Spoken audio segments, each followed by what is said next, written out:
Hello friends, नमस्ते। कैसे हैं आप सब? मैं ठीक हूँ, आशा करती हूँ आप सब भी ठीक होंगे। अभी दोपहर का वक्त है और मैं खाना बनाना भी शुरू कर रही हूँ। आज मैं खाने में बनाऊंगी, एक्चुअल क्या फ्रेंड, मैंने है ना कहीं सुना इसमें किसी चीज़ में कि पूर्णिमा के दिन ना वो बनाना चाहिए, खीर बनानी चाहिए और माता लक्ष्मी के भोग लगाना चाहिए, ऐसे बोला। मतलब सुना मैंने। तो फिर मैं भी सोची दूध तो था ही घर में, तो क्यों ना आज खीर बना ली जाए। और मतलब कि पूर्णिमा के दिन, अब देखो मेरा व्रत कितना दिन, मतलब व्रत मतलब यही सब चीज़ें कितने दिन चल पाती है, लेकिन ऐसा सोची हूँ मैं कि आज खीर बना के माँ लक्ष्मी के भोग लगाएंगे और उसे उस कई खाने में भी उसी को काम में ले लेंगे। और बनाऊंगी मैं ये पनीर की सब्जी, जो कि अभी मैंने शुरुआत की नहीं है, करूँगी, बनाऊँगी। और ऐसे ही फ्रेंड्स, आजकल तो अब एक बात का क्या है फ्रेंड्स कि है ना, अपन यदि किसी चीज़ का मतलब नियम जैसे या रूटीन होती है ना, और रूटीन जब ब्रेक हो जाती है तो फिर वो मन ही नहीं करता। आज मेरे को उतना ज़्यादा कोई काम भी नहीं था, फिर भी मैं आज ना तो योगा गई और ना पार्क गई, क्योंकि एक बार रिटर्न रूटीन टूट जाता है ना तो फिर जाने का मन ही नहीं करता है। फ्रेंड्स लोगों का फ़ोन भी आया, आ जाओ करके, आज तो कुछ काम नहीं है, तो मैं बोली नहीं, फिर भी धीरे धीरे ऐसे समय पार हो जाता है, क्या करें फ्रेंड्स। और फिर है ना, मतलब कि जाने का मन ही नहीं करता है। नहीं तो मैं अभी तक मेरे 2 चक्कर ऊपर नीचे से लग जाते थे और एक्टिव रहती थी, और आजकल बस एक घर के कामों में मेरा दिन जाता है, ऐसा ही है। और क्या बोलते हैं ना, फिर और देखते हैं 1-2 दिन में शॉपिंग वॉपिंग पे भी जाएंगे। फिर वो कथा शुरू हो जाएगी शास्त्री जी की, जिसमें हमने मतलब कि पार्ट लिया है, हवन वन में सब में जाना पड़ेगा। तो 8-9 दिन तो उधर बिजी हो जाऊंगी मैं, ऐसे ही फ्रेंड्स। और ये जो मैं कथा सुनाती हूँ ना आपको, तो आज मैंने मेरे हस्बैंड से पूछा तो ऋषि दधीची की कथा सुना है। ऋषि दधीची फ्रेंड्स इनके भृगु ऋषि के वंशज थे, भृगु ऋषि के। और मतलब कि वो बहुत ही तपस्वी और मतलब कि शिव जी के भक्त, विष्णु जी के भक्त, ऐसे करके तो खूब तपस्या करते थे वो। और है ना, क्या बोलते हैं, इसके संबंध में ना 2 कथाएं आती हैं। अब मेरे को ये नहीं पता चलता है कि भाई कि कौन सी कथा मतलब कि वो होती है। अब जैसे एक बार मैंने सुना था कि वृत्तासुर राक्षस जो था, तो वो बहुत ज़्यादा छिंडी मचा रखा था, मतलब कि उससे स्वर्ग के देवता लोग भी और सब ऐसे परेशान हो रखे थे। तो क्या हुआ कि है ना, उन्होंने किसी ने ना, मतलब या तो देवताओं ने वो सारे अस्त्र शस्त्र ला, या फिर राक्षसों ने, हाँ राक्षसों ने देखा कि मतलब कि है ना, ऋषि दधीची के आश्रम में अस्त्र शस्त्र ला के रख दिए। और फिर है ना, ऐसा कुछ था कि है ना, देवताओं के कहने पे वो जब दोबारा लेने आए ना, तो ऋषि दधीची ने उन सबको मतलब चूर्ण बनाकर उसका पानी पी लिया। उस लोहे के वो थे ना सारे अस्त्र शस्त्र, तो उनको चूर्ण बना के उसका पानी पी लिया, तो उनकी अस्थियां वज्र के समान कठोर हो गई, उनका खुद का शरीर। तो एक तो कथा ऐसी आती है, और दूसरी कथा ऐसी आती है कि है ना, वो शिव जी के परम भक्त थे, तो उनका मतलब कि शिव जी के वरदान से उनका शरीर वज्र का हो गया, ऐसे आती है। फिर ये भी बताया कि उनके एक दोस्त का नाम था, फ्रेंड था उनका, ऋषि दधीची का, उनका नाम था राजेंद्र। तो उनकी और इनकी दोस्ती थी। तो चूंकि वो राजा थे, तो एक दिन दोनों में बहस हुई कि ब्राह्मण बड़ा या क्षत्रिय। हाँ, तो वो बोले कि है ना, ब्राह्मण बड़ा और कि क्षत्रिय। तो वो क्षत्रिय जो राजा थे ना, उन्होंने एक थप्पड़ इनको दधीची जी को मारा। ये भी कथा आती है। अब देखिए, तो क्या हुआ कि है ना, वो मारे तो उनको बहुत ज़्यादा वो लगा, फिर वो शिव जी की तपस्या किए और अपना पूरा शरीर वज्र का बना लिए। और फिर बाद में वो उनसे मतलब कि बदला लेने गया, प्रतिशोध लेने। और बहस बस यही थी कि ब्राह्मण बड़ा या क्षत्रिय।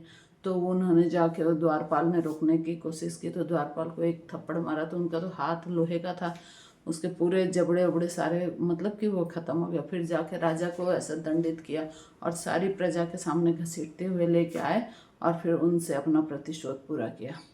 ठीक है, एक कहानी ये आ गई है ना।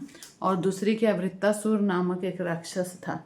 वैसे तो वो ऐसे तो बहुत अच्छा था, शिव जी का भक्त भी था, विष्णु जी का भक्त था, और लेकिन ना क्या बोलते हैं, उसकी क्या विशेषता थी कि वो इतना बड़ा राक्षस था कि उनका सिर स्वर्ग में और पांव पाताल में, ऐसा कहा गया है।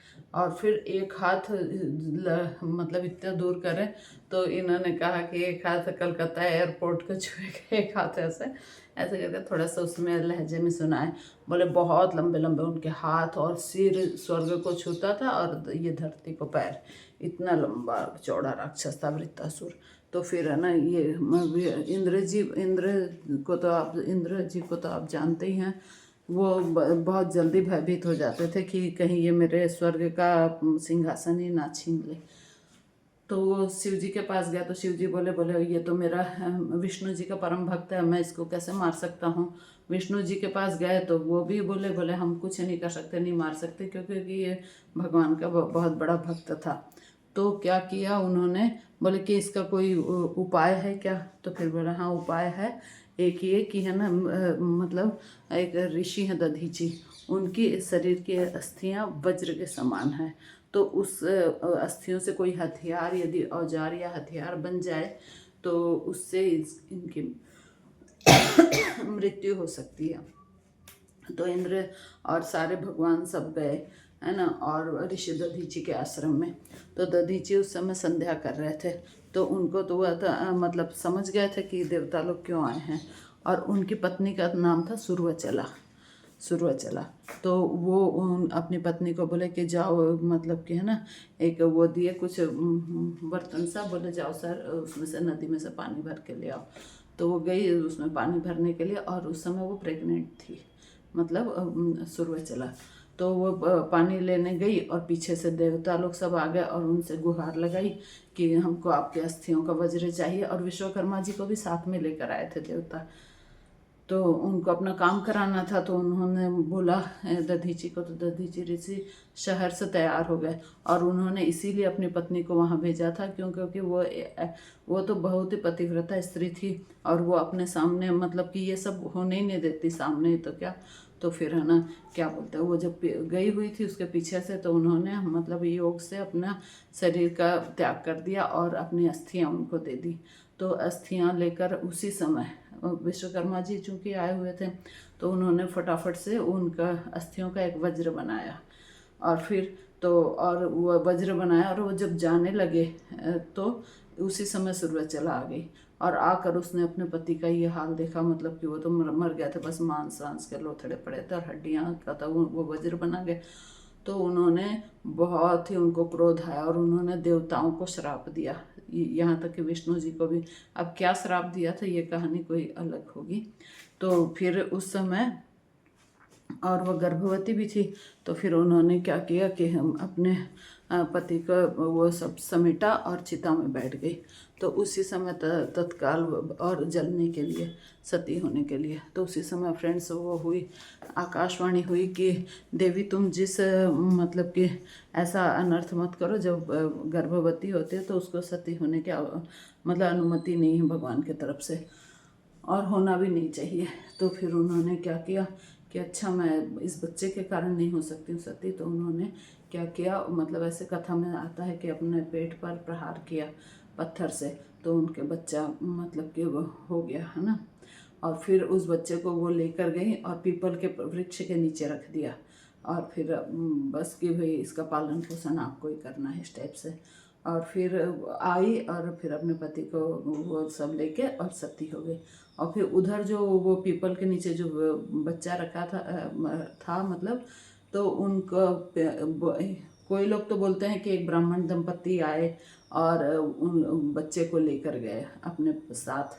हाँ, और नहीं, वो जो आकाशवाणी हुई थी ना, तो आकाशवाणी ने कहा कि देवी तुम्हारे गर्भ से जो ये संतान पैदा होगा वो बहुत ही उच्च कोटि का ब्राह्मण और ऋषि तेजस्वी वो होगा, और शनि की दशा मतलब कि उनसे वो नहीं होगी, क्या शनि की दशा में वो कारगर साबित होंगे, मतलब कि उनका मंत्र बोलने से शनि का प्रकोप नहीं लगेगा किसी को भी। तो फिर उन्होंने जब वो ले गए, कौन, ब्राह्मण लोग, ब्राह्मण दंपति ले गए, ऐसी एक कथा आती है। और दूसरी ऐसी आती है कि पिपलाद ऋषि पीपल के वो जो पत्ते होते हैं वो और गोंद वोंद जो भी उसमें से निकलता है तो वो खाकर बड़े हुए थे। तो वो जो ब्राह्मण दंपति लेकर गए उन्होंने कहा कि है ना ये पीपल के, चूँकि ये पीपल के वृक्ष के नीचे ही वो हमको पुत्र मतलब मिला है ये बच्चा, तो है ना हम इसका नाम पिपलाद रखेंगे। और तब से वो पिपलाद ऋषि बने। और ऐसे ही है फ्रेंड्स के कितनी रोचक जानकारियाँ अपने हिंदू धर्म में रहती हैं। हर चीज़ का एक नया ही वो मतलब कहानी सुनने को मिलती है अपने को इंटरेस्टिंग, और उन सब से शिक्षा भी मिलती है हमको। ठीक है फ्रेंड्स। और फिर ये हाँ दधीचि हाँ फिर वो जो उनकी अस्थियाँ थी ना फ्रेंड्स, उनसे उन लोगों ने देवताओं ने वृत्तासुर का संहार किया। बस यही है। अब आज के लिए बस इतना ही। कल मिलते हैं नेक्स्ट वीडियो में। Take care.